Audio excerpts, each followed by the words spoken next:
روح محلك وصلي على النبي.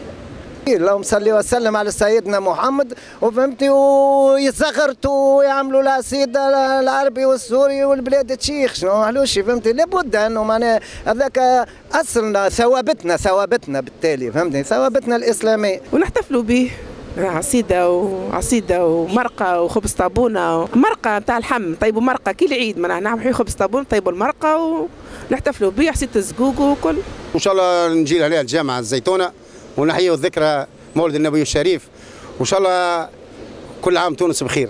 كالعاده يومي هابطه توبه انا وياش ناخذ الزقوق باش نمشي تشري توا وباش نطيبوا عصيده نتاع زقود وكالعاده وان شاء الله كل عام ونحن حيين بخير وكا. انا نفضل كما مش قادر نفضل نعمل عيد مولد الشريف لان النبي عليه الصلاه والسلام افضل بكثير من العيد الاخرين الكل. وهذا بالنسبه للمسلم اللي هو متوانسه نحسوا به احنا بيدنا ندلوه برشا يقولوا احنا نساء يقولوا ندلوا المولد ندلوه برشا. وتعرف العسيس الزقوق قداش تكلف كلفه ولات بالنسبه له لكن ما يقول لكن احنا ما نكذبش على بعضنا توانسه ما عادش نقبلوها. اللهم صل على النبي ربي يحفظها تونس.